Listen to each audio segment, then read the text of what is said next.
자, 힘의 합성 시작하겠습니다. 먼저 1차원에 대해서 얘기하겠습니다. 자, 먼저 그림 상황을 한번 봅시다.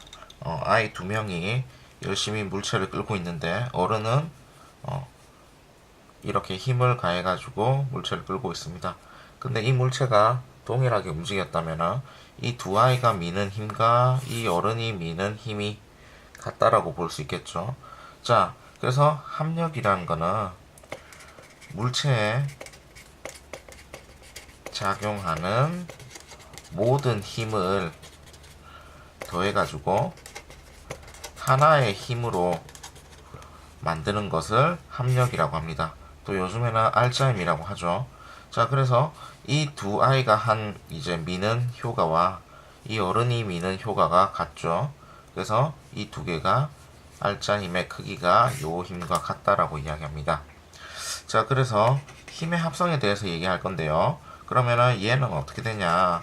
물체에 작용하는 모든 힘을 다 어떻게 할 거다? 더하겠다. 더하는 방법을 이야기합니다. 자, 그럼요. 1차원에 대해서 먼저 이야기를 해봅시다. 자, 요 그림을 보면요. 말도 오른쪽으로 이렇게 물체를 끌기 위해서 힘을 가해주고 있고요. 사람도 오른쪽으로 힘을 가해주고 있죠.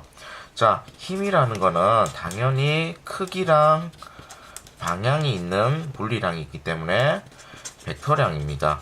그래서 크기뿐만 아니고 방향까지 같아야 됩니다. 이제 방향도 반드시 고려가 돼야 됩니다. 자, 그리고 이 상황을 이렇게 그림으로 나타내면요. F2라는 힘을 이렇게 작용하고요. F1이라는 힘도 이런 식으로 작용을 하는데 이 두 힘이 크기는 다르지만 한 방향으로 이렇게 작용을 했기 때문에 이 힘과 이 힘을 더해줘서 하나의 합력, 이 힘으로 얘기해 줄 수 있겠죠. 만약에 말은 이런 쪽으로 가고 사람이 반대 방향으로 힘을 가해준다면 이 힘과 이 힘을 합쳐져야 되니까 합력의 크기는 작아지겠죠. 자, 그래서 힘을 합성하는 데 있어서 반드시 방향까지 고려를 정말 잘 해주셔야 됩니다. 자, 그럼 초점 질문 잘 봐주시고요.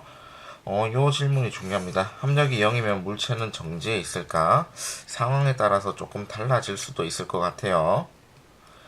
자, 이어서 힘의 합성 2차원 합시다. 자, 먼저 상황을 한번 볼까요? 두 사람이 같은 크기의 힘을 작용하고 있대요. 이쪽 방향으로 F, 이쪽 방향으로 F 작용하고 있는데, 두 상황이 차이가 뭡니까? 힘을 가해주는 각도만 다르게 한 상황이죠. 자, 이 두 가지가 무슨 차이가 있는지 한번 보자고요. 자, 우리가 앞에서는 1차원적으로 합성을 했어요. 그러면은 어떻게 플러스 마이너스만 고려해주면 되겠죠. 이쪽 방향으로 가면 플러스, 반대 방향으로 하면은 마이너스, 이것만 고려해주면 되기 때문에 쉬웠는데 2차원은 평면이기 때문에 좀 달라집니다. 자, 그래서 힘의 합성하는 방법이 두 가지입니다. 평행사변형을 이루는 것도 있고 삼각형법을 이루는 것도 있습니다. 자, 먼저 평행사변형법을 봅시다. 자, 먼저 한번 보면요. 힘이 예를 들어서 이런 방향으로 F1이 작용하고요. 이런 방향으로 F2가 작용을 하고 있다면요. 이 F1과 F2의 시작점을 이렇게 옮길 겁니다. 자, 옮길 거고요. 이렇게 옮기면 어떻습니까? 시작점이 같아져 가지고 요 지금 나와 있는 그림과 동일해지죠.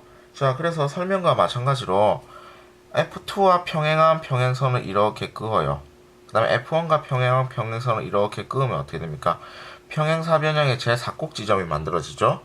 자, 이래서 이 힘 두 개의 시작점과 힘 두 개의 이 평행선이 만든 평행사변형의 제4꼭 지점, 이 힘이 뭐가 된다고요?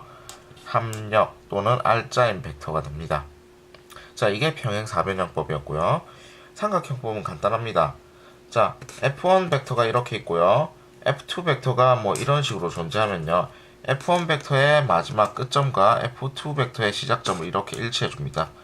그 그림이 이렇게 나오죠. F1 벡터가 이렇게 있고 F2 벡터가 이렇게 해주면요. 시작점과 끝점을 이렇게 이어주면 얘가 뭐가 된다고요? 합력이 됩니다. 자, 그러면은 이 상황에 대해서 다시 한번 더 해석해 볼까요? 자, 동일하게 두 아이가 동일한 크기의 힘을 가해줬는데 왜 얘는 안 힘들어하고 얘는 힘들어하냐? 자, 봅시다. 각도가 이렇죠? 얘는 어떻습니까? 각도가 이렇게 벌어져 있죠. 그래서 합력이 어떻습니까? 얘는 크고요. 합력이 어떻습니까? 얘는 작지요. 그렇기 때문에 시장 바구니를 들 때, 엄마랑 같이 들 때는 반드시 어떻게 해야 된다? 각도를 좁혀야 들기가 쉬울 거랍니다. 자, 힘에 대해서 조금만 더 정리해 볼게요. 자, 뭐 프린트가 없어가지고 힘이라는 거는 자, 이렇습니다. 정의가 물체의 모양을 바꾸는 원인 또는 물체의 운동 상태를 바꾸는 원인을 힘이라고 합니다. 자, 당연히 크기랑 방향이 중요하기 때문에 벡터량이겠죠. 힘은 반드시 벡터가 돼야 됩니다. 왜 그러냐면요. 물체가 이렇게 있는데요. 여기를 내가 힘을 가해줄 때 얘는 어떻게 될까요? 여기가 밀리니까 이렇게 뒤로 넘어지겠죠. 내가 힘을 여기에다가 가해주면요. 얘는 앞으로 넘어지겠죠. 그래서 힘의 효과가 달라집니다. 그래서 힘을 가해주는 방향도 중요하고요. 자, 힘의 단위는 당연히 뉴턴입니다. 요거는 나중에 우리가 가속도를 배우고 난 뒤에 정량적으로 다시 한 번 더 다룰 겁니다. 자, 힘의 단위는 뉴턴이 됩니다. 자, 그 다음에 힘을 나타내는 방법은요. 요런 식으로 화살표로 나타냅니다. 중학교 때 배웠듯이. 자, 여기를 힘의 작용점이라고 하고요. 요 놈을 힘의 크기라고 하면 되겠죠. 그 다음에 방향은 어떻습니까? 화살표의 방향으로 나타내주면 되겠죠. 이 각을 시타라고 하면요. 자, 그래서 힘의 3요소는요. 크기, 작용점, 방향 이렇게 세 가지가 됩니다. 자, 이까지가 힘의 합성이었습니다.